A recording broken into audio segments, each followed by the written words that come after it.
The WWE had its worst month for a very long time for one specific reason, and we're going to dive into exactly what's happened. Disqualifications, countouts, and no contests plagued the WWE before Paul Levesque took over in July 2022. But since that time, they had become rarer than a Logan Paul title defense. Now, unfortunately, in 2025, they have come roaring back. But just how bad was it? Here's why April 2025 was one of the worst months for a very long time for the schmoz finish in the WWE. If you've seen the video from Aussie Cousins Wrestling for our deep dive into the return of the schmoz in the WWE, you would have seen that on Raw and Smackdown combined, there was 20% of all matches in February 2025 that ended in either a disqualification, a no contest, or a countout finish. This number is just way too high, and it is something that has not been seen in the WWE since the previous creative regime had been in control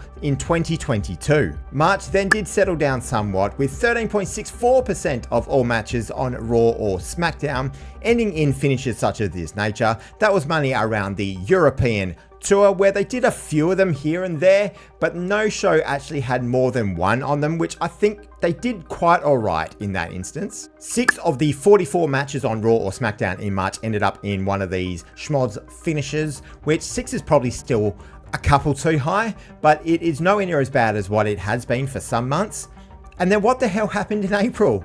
What is going on now that has created all of these ridiculous finishes? We love doing these deep dives here on Aussie Cousins Wrestling, so please make sure you hit that subscribe button so you never miss out on any of this kind of video, and like the video so this gets sent out to more and more people. Now let's really dive into what's happened in April 2025. So let's really set the scene for April and go into each of the episodes to see what actually happened for these schmoz finishes to have occurred so often. So the first Smackdown of the month was on the 4th of April, and this was actually a really good show in Chicago.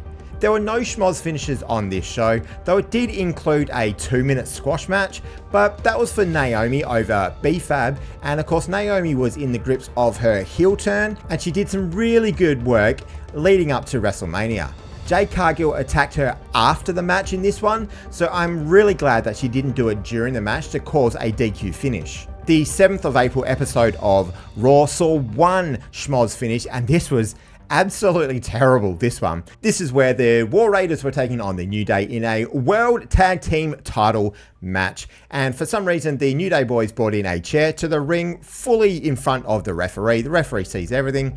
Ivar then eventually gets the chair and then just starts backing the New Day boys. So it's a DQ finish for the New Day to win. That then goes on to set up their WrestleMania match a couple of weeks later. This was obviously a terrible build to a WrestleMania match, and this DQ finish was just bad. So we've now had 2 shows in April, and we've only had 1 schmoz finished so far out of 9 matches. So 11% is probably a decent amount. I would think around 10% or less would be good for this kind of a stat. 11%, we'll let them off for this. A decent start to April. Now, since we're heading into WrestleMania season at this point in time, surely we are not going to see any more, right?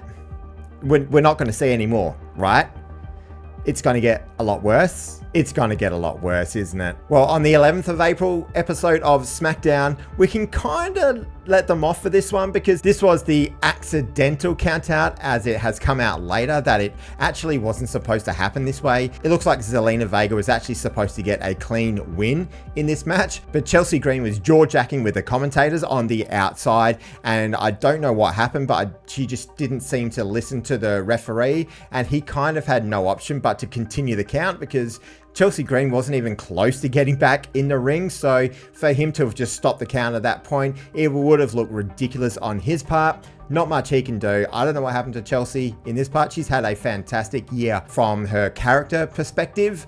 Not so much in the ring because the booking hasn't been great, but I just don't know what happened here. It ended up in a countout after a minute, just really bizarre scenes. The go home episode of Raw saw 1 disqualification, and this was ridiculous in my view. So this was the match between Finn Balor and Penta. That was the main event of the show, and after about 12 minutes or so, Bron Breakker's music just hits and he starts running out. He chases Carlito into the ring, who then hides behind Finn Balor. So Bron Breakker just clotheslines Finn Balor and the match is called off there and then. Like, can you not come up with some other way to build up to this 4-way match? Like, there's got to be some other way that you can get to this match without doing this kind of a DQ finish. But then on the go-home edition of Smackdown, surely we are not going to see any of these schmoz finishes on the go-home edition to WrestleMania on Smackdown.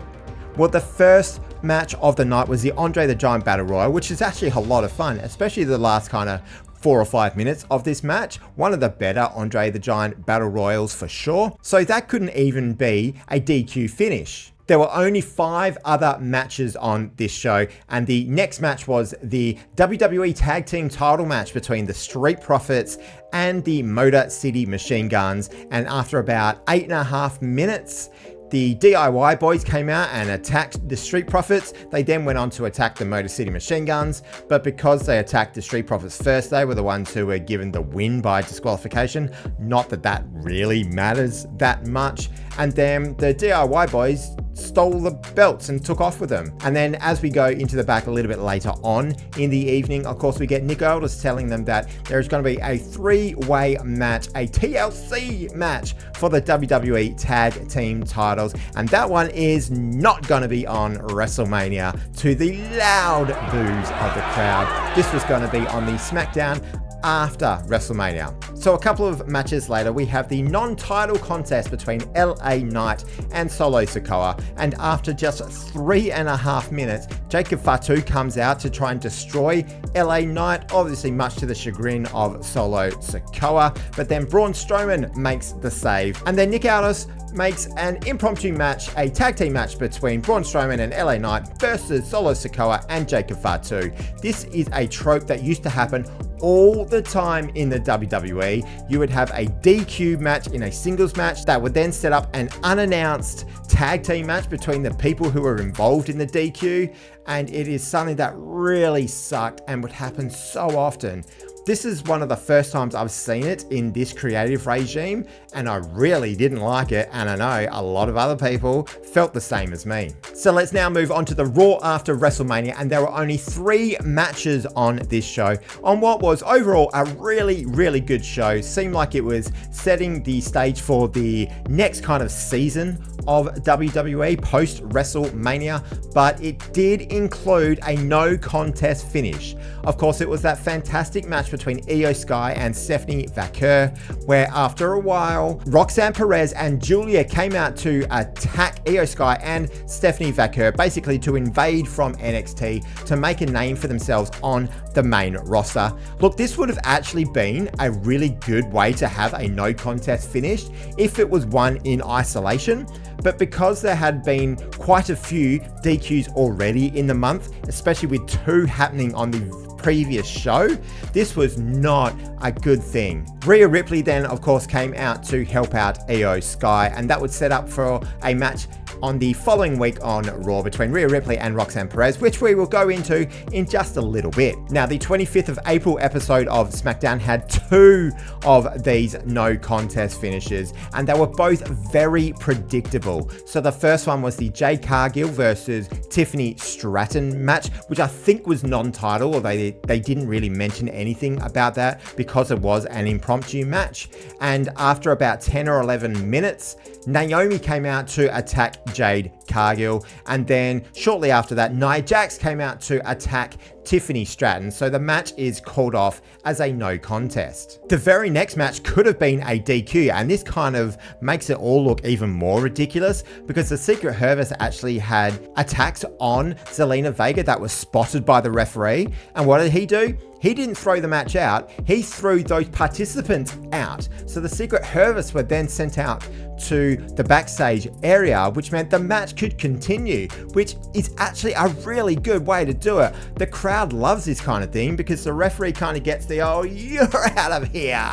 and it really pumps up the crowd because they know a good finish is actually going to happen later. But then the next match was a predictable finish again, with Drew McIntyre going up against LA Knight for the #1 contendership for the US title, which of course is Jacob Fatu's new title since WrestleMania. 9 minutes into this match and Drew McIntyre was attacked by Damian Priest before Jacob Fatu goes on to attack LA Knight. And if that sounds familiar, it's because this was almost a carbon copy of the way that the match just 2 matches previous between Jade Cargill and Tiffany Stratton had finished. Like, what is going on? Where is the creative in all of this? If you can't even have 2 DQ finishes that are different within 2 matches of each other, then how can you even call yourself creative? It then went a little bit different because Jacob Fatu actually attacks Damian Priest, and of course he lays Damian Priest and LA Knight out with those beautiful moonsaults and hip attacks that he does. And now let's move on to the last show of the month for Raw and Smackdown, and this was the 28th of April edition of Raw, and another very predictable disqualification finish with Rhea Ripley and Roxanne Perez going head to head. When it looked like Rhea Ripley was getting on top of Roxanne Perez, probably heading towards a finish, Julia, who seems to be Roxanne's new partner, came out to attack Rhea Ripley, and of course the match is thrown out. There were only 4 matches on this episode of Raw. Again, a pretty decent Raw, and this was thrown out as a disqualification. Another very unsatisfactory finish, and a very predictable one at that. So when we throw all that together, there were 36 matches on Raw and SmackDown across the month of April, and 9 of those ended up in DQ finishes or no contest or countouts. That is 25% of all matches ending in this unsatisfactory manner.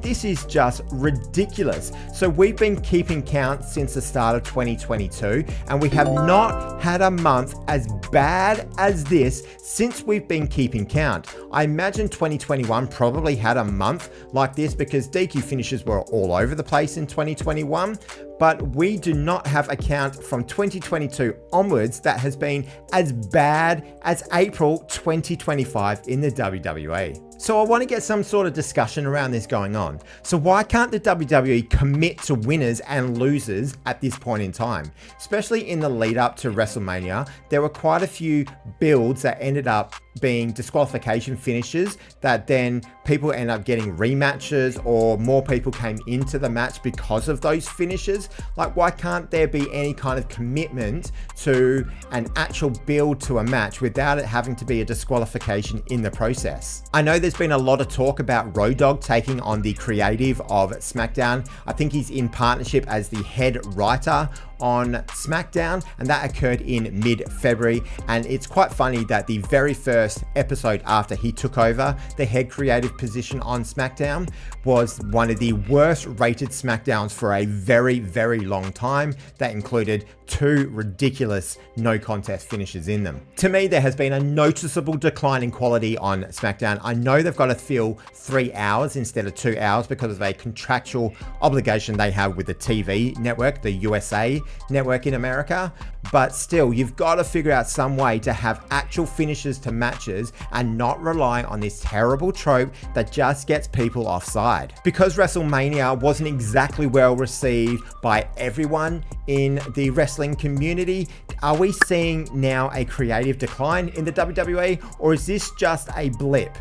Do you think that these tropes have been relied on way too heavily lately, especially in 2025, and it isn't something that actually bothers you as well? Are we past the creative peak of Triple H, or is this just an aberration? Let us know in the comments down below. Make sure you hit that subscribe button for more of these Aussie Cousins Wrestling deep dives. Like the video, click on the video that is on the screen right now to continue your Aussie Cousins Wrestling journey, and make sure, of course, you have a wonderful day.